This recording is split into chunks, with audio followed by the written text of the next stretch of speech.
قادیان میں نازل ہوا، مرزا غلام قادیانی پر نازل ہوا ہے، اس لیے کسی بھی قادیانی کو قرآن پاک پڑھنے کی یا چھونے کی اجازت نہیں دی جا سکتی، آئین پاکستان کے مطابق بھی اور شریعت مطہرہ کے مطابق بھی۔ اور آپ کا یہ سوال اٹھانا بالکل غلط ہے اور اس کی کوئی حیثیت نہیں، اور یہ غیر منطقی ہے کہ غیر مسلم یعنی قادیانی جیسا غیر مسلم کہ جو کہتا ہے کہ قرآن قادیان میں نازل ہوا ہے کہ وہ محمد عربی صلی اللہ علیہ وسلم کے لائے ہوئے قرآن کو پڑھے۔ یہ آپ کا سوال غیر منطقی ہے میرے دوست۔ امان رستقی صاحب آپ کن مطالبات کو ڈیفینڈ کریں گے، کن چیزوں کو ڈیفینڈ کرنا چاہتے ہیں؟ آپ مان رہے ہیں کہ آپ کے پروفٹ محمد صلی اللہ علیہ وسلم نے جو در حقیقت میرے بھی ہیں الحمدللہ، انہوں نے ہی قتل کروائے گستاخ رسولوں کے اور انڈائریکٹ قتل کروائے، تو آپ اس بات کو کہاں لے کر جائیں گے کہ ایک آدمی کا قتل انسانیت کا قتل ہے؟ یہ بھی آپ کے حضور محمد صلی اللہ علیہ وسلم نے بتایا۔ میں آپ کے ورڈ چڑھ کر کہتا ہوں یا مجھے غصہ آتا ہے تو میں یوز کرتا ہوں، تو جب ایک طرف آپ لوگ کہتے ہیں کہ ایک آدمی کو مارنا پوری انسانیت کو مارنا ہے، ایک طرف کہتے ہیں کہ گستاخی رسول کی سزا موت ہے، تو کیا آپ یہ بتائیں گے کہ ابو جہل علیہ السلام اور ابو لہب علیہ السلام جن کے لیے آپ لوگوں کے قرآن میں معذرت کے ساتھ یہ ورڈز یوز کر رہا ہوں، اس میں یہ تو لکھ دیا گیا کہ اے ابو لہب تیرے ہاتھ ٹوٹ جائیں۔ اب یہ مجھے پتا نہیں کہ یہ اللہ کہہ رہا ہے یا رسول محمد صلی اللہ علیہ وسلم کہہ رہے ہیں، بٹ کہاں ہی کہا ہے نا، نہ تو اس کے ہاتھ ٹوٹے، اسے قتل کرنا تو دور کی بات، میری نالج میں تو ہے نہیں کہ اس کو قتل کیا گیا۔ تو بہرحال ایک طرف صرف کہا جاتا ہے کہ ہاتھ توڑ دیے جائیں، ایک طرف آپ کہتے ہیں کہ جی مار دیا گیا، پوری انسانیت کا قتل کر دیا گیا، تو کون سی تعلیم آپ کی مانی جائے گی محترم؟ امیر فیصل صاحب خود اپنے منہ میاں مٹھو نہیں بنے کہ آپ نے یہ ثابت کر دیا، تو یہ کہنا غیر اخلاقی ہے۔ یہ عوام فیصلہ کرے گی، یہ گروپ والے فیصلہ کریں گے کہ اس نے کیا ثابت کر دیا، تو آپ اپنی یہ آڈیو واپس لیں کائنڈلی، شکریہ جی۔ گستاخان رسول کو قتل کرنا یہ شرعی حکم ہے اور اللہ تبارک و تعالیٰ کے امر سے ہوا ہے، اور یہ قرآنی حکم ہے، اور یہی میرے آقا علیہ الصلوۃ والسلام کا حکم ہے، اور ہم اس پر ایمان رکھتے ہیں نا، ہم اس سے انکار کب کر رہے ہیں؟ ہم تو ایمان رکھتے ہیں اس پر۔ رستاخیز صاحب آپ قادیانیوں کا احمدیوں کا قرآن شریف کوئی ایسا دکھا دیجئے جس میں ایک لائن بھی آپ کے قرآن شریف سے الگ ہو۔ میں قادیانیوں سے احمدی سے کچھ باتوں پہ اختلافات رکھتا ہوں، کچھ نظریات پہ میرے اختلافات ہیں، وہ الگ باتیں ہیں، بٹ قرآن شریف میں ایک لائن الگ دکھا دیجئے، یا اپنے قرآن شریف کو رکھ دیجئے یا ان کے قرآن شریف کو، ایک بھی لائن غلط ثابت نہیں کر سکتے۔ اب آپ کچھ بھی کہتے رہے، آپ بحث کو کہیں اور لے کے جا رہے ہیں۔ ایوان رستقی صاحب ماشاءاللہ اب آپ کے پاس مجاہد ختم نبوت کے فون کالز وغیرہ آ گئی ہیں اور آپ کی کلاس لی جا رہی ہے کہ آپ نے کیسے ایسی باتیں کر دی کہ جی نہیں گستاخی کی سزا نہیں ہے۔ اب آپ کے اوپر پریشر پڑنے پڑا ہے، اب آپ کی ٹون بدل رہی ہے کہ جی ہاں گستاخ رسول کی سزا یہ ہے وہ ہے۔ اب ظاہر سی بات ہے کہ آپ اننیسیسری ارریلیونٹ آڈیوز کریں گے، جبکہ یہ بالکل غلط بات ہے۔ جب آپ کا قرآن پوری دنیا جہان کے لیے ہے تو آپ کیسے اس کو لمیٹڈ کر سکتے ہیں کہ فلانا پڑھے فلانا دیکھے؟ یہ آپ کی بات ہی غلط ہے، خلاف قانون ہے، خلاف اسلام ہے۔ شکریہ، جزاک اللہ۔ تو اب یہ دوبارہ نازل ہوا قرآن یہ پڑھنا چاہتے ہیں یا جو 1400 سال پہلے نازل ہوا تھا وہ پڑھنا چاہتے ہیں؟ اگر 1400 سال والا جو 1400 سال پہلے قرآن نازل ہوا تھا تو اس کو تو یہ نہیں چھو سکتے۔ ہاں جو 1400 سال کے بعد جو مرزا صاحب پر نازل ہوا ہے تو وہ تذکرہ ہے، تو یہ تذکرہ کو پڑھے نا اور تذکرہ کے الہامات بھی سنائیں۔ اگر مجھے اجازت دیں تو میں یہاں پر تذکرہ کے الہامات مرزا صاحب کے لگا دیتا ہوں۔ وہ سب باتیں الگ ہیں، صرف میری بات تک رہیں محترم۔ میں کئی بار آپ سے اپیل کر چکا ہوں کہ قرآن شریف میں کیا کوئی ایک لائن کا فرق ہے یا نہیں ہے۔ امیر فیصل صاحب آپ جھوٹ کیوں بول رہے ہیں؟ میرے پاس کوئی کال نہیں آئی۔ اب میں جھوٹ کا لفظ اس لیے استعمال کر رہا ہوں کہ آپ نے یہ الزام لگایا، کسی مسلمان بھائی نے مجھے کوئی کال نہیں کی۔ Last question of this debate, Rastogi صاحب بتائیں، کیا جیسے کہ آپ کی سرکار پاکستان نے قادیانیوں پر احمدیوں پر پابندی لگا رکھی ہیں، انہیں غیر مسلم ڈکلیئر کر رکھا ہے، کیا آپ کی رائے میں ایسا انڈیا گورنمنٹ کو بھی کرنا چاہیے؟ آپ اپنی رائے دیں، شکریہ۔ جناب آپ جب ان کا دفاع کریں گے، جب آپ یہ اس بات کا اعلان کریں گے کہ قادیانیوں کو قرآن پڑھنے کی اجازت دی جائے، تو پھر وہ جس قرآن کی بات مرزا غلام قادیانی صاحب کرتے ہیں تو وہ اس قرآن کو پڑھیں، ان کا قرآن تذکرہ ہے۔ جب وہ مرزا صاحب کہتے ہیں کہ یہ مجھ پر قرآن نازل ہوا قادیان میں، تو وہ اس کو کیوں نہیں پڑھتے؟ انڈین گورنمنٹ ایک سیکولر ریاست ہے، پاکستان ایک اسلامی ریاست ہے۔ اسلامی ریاست اور سیکولر ریاست کے فرق کو ملحوظ خاطر رکھنا چاہیے۔ ماشاءاللہ، گریٹ۔ اسلامی ریاست میں کتے کھانا تو حرام ہے، تو کیسے آپ لوگوں کے بھائی آپ ہی لوگوں کو کتے کھلا دیتے ہیں، وہ بھی بریانی کے نام پر، وہ بھی حلیم کے نام پر؟ اب آپ ڈیبیٹ کو کہیں اور لے کے جانا چاہ رہے ہیں، اور میرے خیال سے ان چیزوں کی اجازت نہیں ہونی چاہیے، نہ آپ کو نہ مجھے۔ بہرحال آپ کی چیزیں آپ کو مبارک، آپ کا طریقہ آپ کو مبارک، آپ کے قانون آپ کو مبارک۔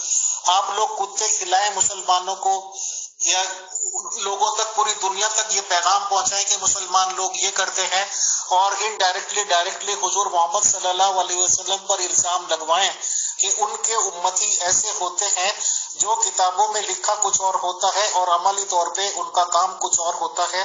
وہ کتوں کو کاٹتے ہیں، ذبح کرتے ہیں، کھلاتے ہیں، اور ظاہر سی بات ہے کہ ٹوٹل ہولی شولی ذمہ دار نبی صاحب پر آتی ہے، حضور محمد صلی اللہ علیہ وسلم پر آتی ہے۔ بہرحال آپ سے کافی گفتگو ہوئی، اور ماشاءاللہ آپ نے کافی اچھے سوالوں کے جوابات بھی دیے۔ میں آپ کا شکریہ ادا کرتا ہوں، جزاک اللہ کہتا ہوں، اور اس گفتگو کا اختتام کرتا ہوں۔ کافی ٹائم ہو گیا ہے محترم، if I am not wrong شاید 1.5 گھنٹہ ہو گیا ہے، تو اجازت چاہیں گے۔ بہت شکریہ، جزاک اللہ۔ السلام علیکم ورحمۃ اللہ وبرکاتہ۔